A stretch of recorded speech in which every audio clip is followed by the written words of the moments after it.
Hi everyone, it's David from Automotive Press. Guess what? I have two 2024 Toyota Land Cruisers behind me. One is mine, which is the first edition with a trail dust color.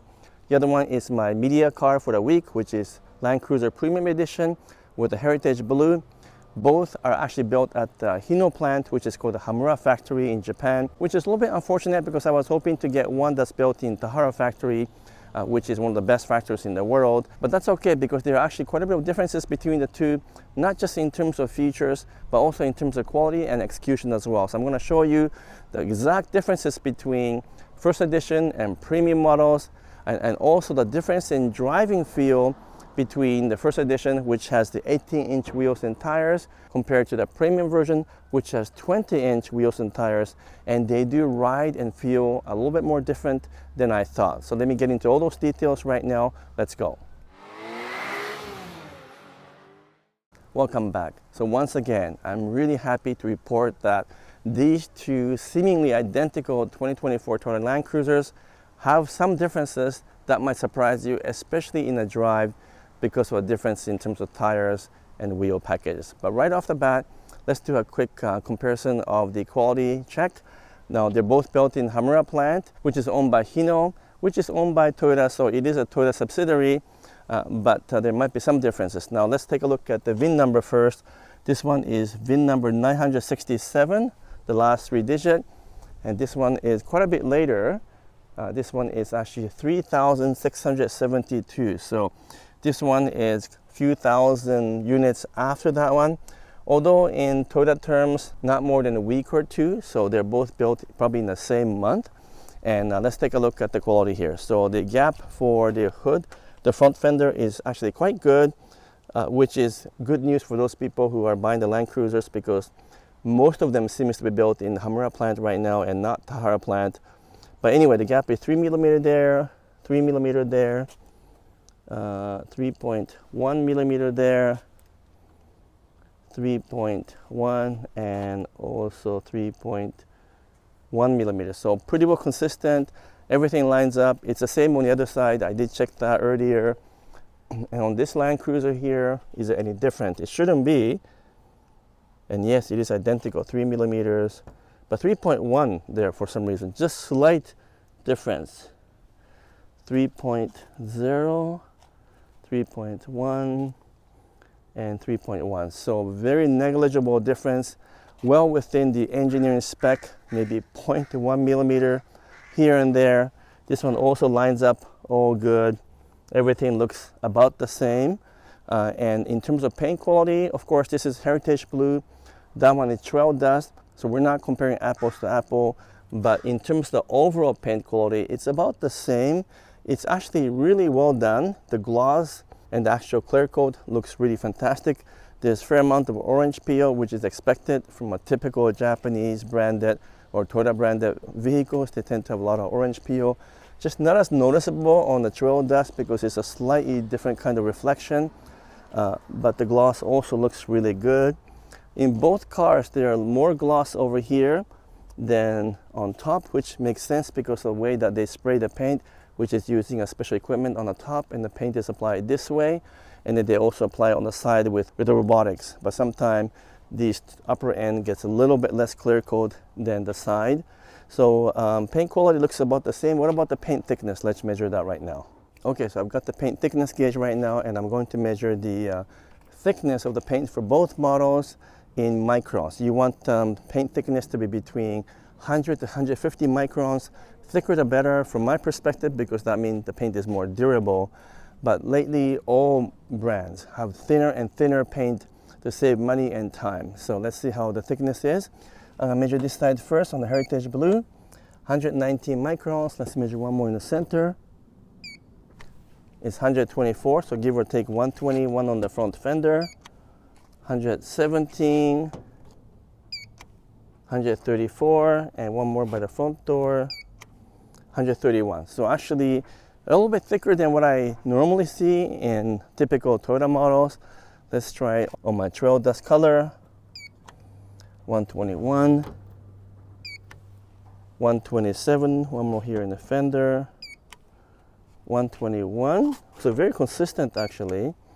130, and one more, 133. So within plus or minus, 5 to 10 microns of each other. So the paint thickness is more or less the same, but either way, I'm happy to report that the paint thickness is probably 10 to 20 microns thicker than your typical Toyota models, because if you look at some of the more modern vehicles that just came out from Toyota, such as the Grand Highlander or even the Toyota Prius, they tend to have a really thin paint, around 100 to 110 microns. I'm really glad that these ones do have a thicker paint, almost as thick as the paint that I see from Lexus, and the quality looks the same for both. At some point, I do want to compare a Tahara built Land Cruiser to a Hamura built. So if you happen to have a Tahara built Land Cruiser and you're within driving distance from Vancouver, send me a message, bring it over, and let's do a quality check between Hamura built and Tahara built Land Cruisers. Now, I did one video between the Lexus GX and the Land Cruiser, and of course GX is built in Tahara, mine is built in Hamura. So I did a comparison of those two, but we'd love to do a comparison of Land Cruiser to Land Cruiser, one built in Tahara, one built in Hamura. Now let me point out a few things I did notice on both vehicles that I consider to be somewhat defective, and hopefully they'll get those things sorted out in the future. So as you guys know, I've just purchased this a couple of weeks ago, and there are minor defects on this one. Some a little bit more serious, but that's being taken care of, and some are pretty minor. The biggest issue is the fact that I have a kind of door ding style dents all across the roof here, maybe 6 to 7. But after looking at it carefully, I came to the conclusion that it is not a manufacturer's defect. It's also not a transportation defect. I think it's a problem when they installed these special first edition roof racks. I have a feeling that somehow they maybe leaned against these part of the roof and put some dings all across here. That's the only conclusion I can think of, because I don't have it on the other side, and this Land Cruiser do not have any kind of dings at all in either side as well. And it's not a manufacturing defect because it's uneven, different size in different locations. So it almost looks like they leaned against this roof to install these very heavy roof racks, and then somehow they dented a little bit. These are installed at the port along with rock sliders on the bottom. They do not come that way from the factory. From a factory, it comes with a normal roof rack and normal running boards. But here at the port in Vancouver, they have a specialist and the contractors that take these things off and put the first edition roof rack and the rock sliders, and a few other things as well. So I think that's probably what happened. They're going to investigate that further, and they're going to get someone to fix this. So I'm not too concerned about it because it's not obvious from here, but obviously not acceptable on a brand new car. But I don't blame Toyota or the dealership. It is probably something that happened at the port or potentially during transportation from Japan.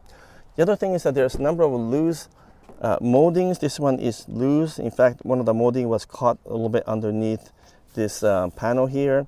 I was able to kind of free that up, but still pretty loose right here.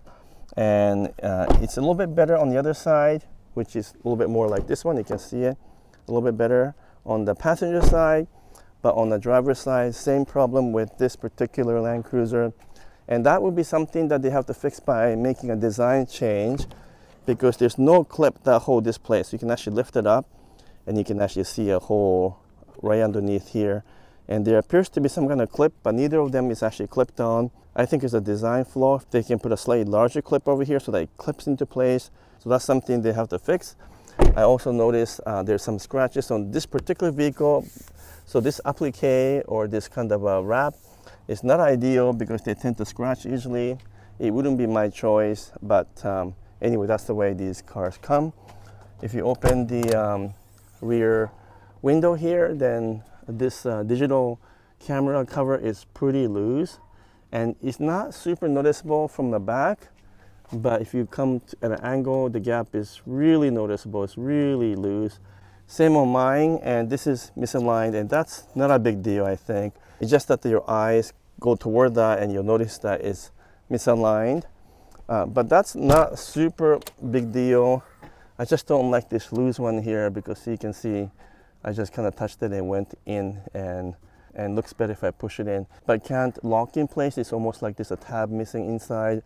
Again, design-wise, maybe they don't have an actual tab inside to click it, and that would have been fine. But somehow they didn't do that, and you can see this one is also misaligned, or at least looks misaligned.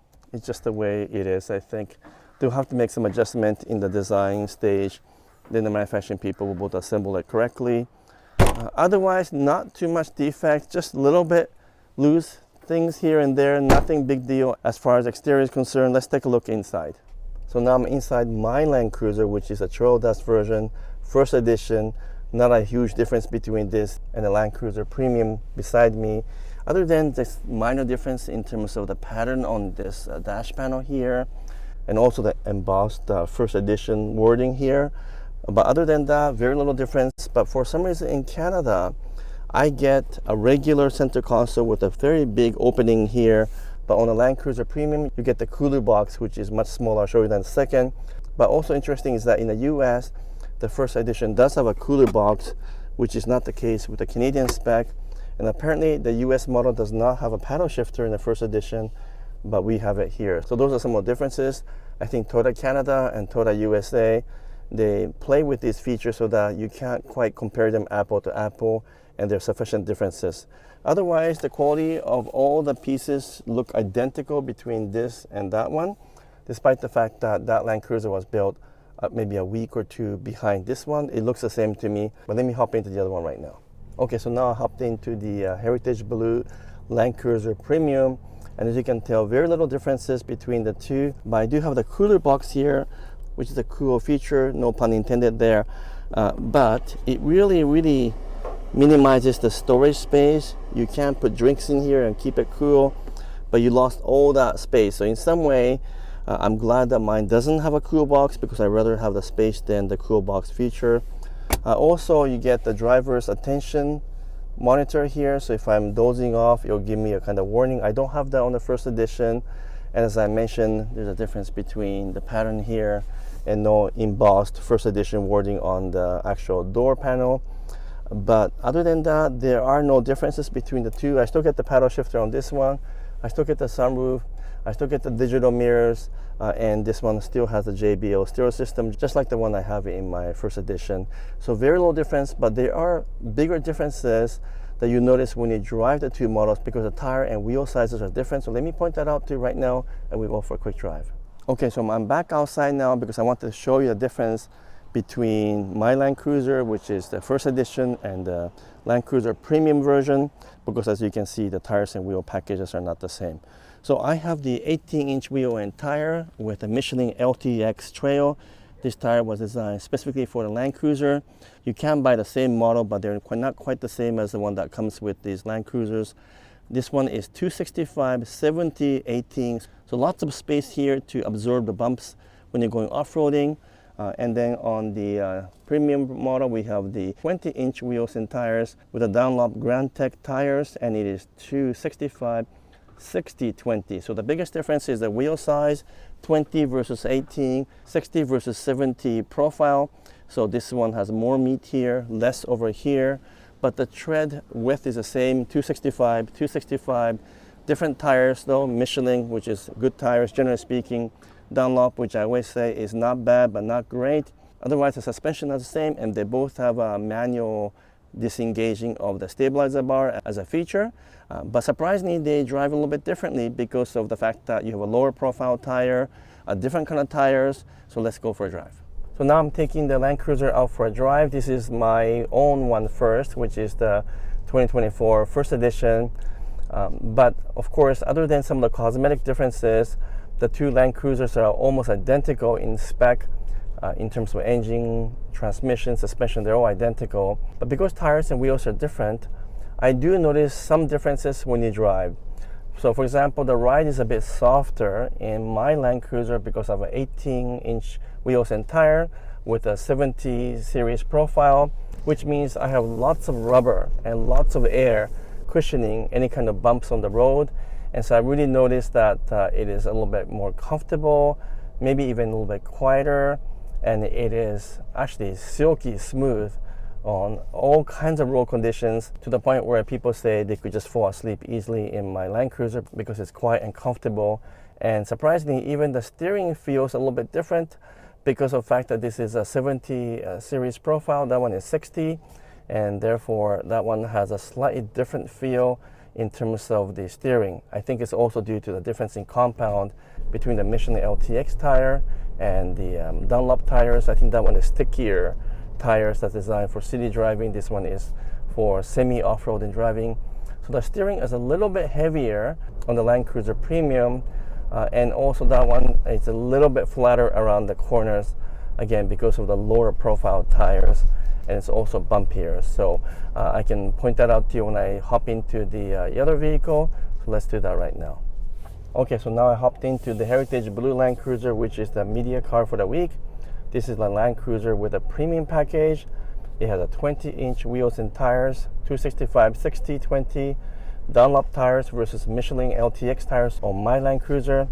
So right off the bat, I can tell that it is a little bit firmer in terms of ride because it's 60 series tires, which also means that it corners just a tiny bit better. Like, we're talking about the difference of sort of 4 to 5%. So most people won't notice that difference. I'm a trained certified evaluation engineer, so I will notice these things, but most people won't notice it. Most of all, where an average person might notice is just a slight difference in the steering feel, because it's a little bit heavier and has a little bit more feedback from the road, because we're driving a street tires Dunlop versus the off-road tires Michelin in my Land Cruiser. So once again, maybe it's like a kind of 5 to 6% difference, but it is a little bit heavier. It feels a little bit more planted, but the ride is also stiffer. I did double check to make sure that the tire pressures are the same on both at about 36 psi. Recommended is 33, so give or take it's about the same as the manufacturer's recommended pressure, because we're in summertime right now and temperature is a little bit warmer than normal. But once again, even though the powertrain feels exactly the same and the braking feels exactly the same, definitely the wheel tire package provides slightly different feel to it. And I do like the feel of the 20-inch tires and wheels better than the 18-inch wheels and tires. It just feels a little bit sportier, and to my taste anyway, that's a better driving feel. So because I noticed the difference between the two wheel packages, on my Land Cruiser, I want to add a winter tire package, and I might actually do a 20-inch wheel and tire package because of my experience with this one. But instead of 265/60/20, I might put like a 275/60/20 just to put a little bit more rubber on the road. But once again, because of the Dunlop versus Michelin tire difference, one is off-road, one is a street tire. This one grabs a little bit more, and because of that, the actual feel of the steering is a little bit different. Most people won't notice it. I do notice it. I do prefer this way, but just be prepared to have a slight more bumpy ride compared to the Michelin LTX tires with a 70 series profile versus 60. And those are some of the differences. The engine, of course, exactly the same. This one has 1,000 kilometers on the clock. Mine has 550 kilometers, so give or take is about the same. As both vehicles break in, they'll continue to feel a little bit more different because tires will also wear out, shocks will wear out, and eventually the two might feel more different than more similar. But either way, just coming back to the way that powertrain feels, it's got lots of power and torque, especially low RPM to mid RPM. You step on it, it kind of takes off, so much so that you think there's something else other than a turbo 4-cylinder under the hood, because it really is quite fast and peppy. But it sounds like a 4-cylinder engine, so that would be my number one complaint about the Land Cruiser in general. No matter how much power and torque you get, still have very much a turbo 4-cylinder sound, because it's kind of raspy and a little bit loud, almost like a diesel engine sound to the overall experience. So those are some of my feedback about the Land Cruiser. I actually really do like it. I love it a lot, much more than I thought, but I do prefer the Lexus GX 550s 3.4 liter turbocharged V6 engine. That one definitely feels better, feels more organic and natural, and it's an engine that provides a better feel overall. Anyhow, I hope you enjoyed my video. There are other subtle differences between the two models, but for now, those are things I wanted to point out. And if you enjoyed my video, please give me a thumbs up and make some comments. And if you haven't done so yet, would you kindly subscribe as well. Until next video, I'm signing off for now. Thank you so much.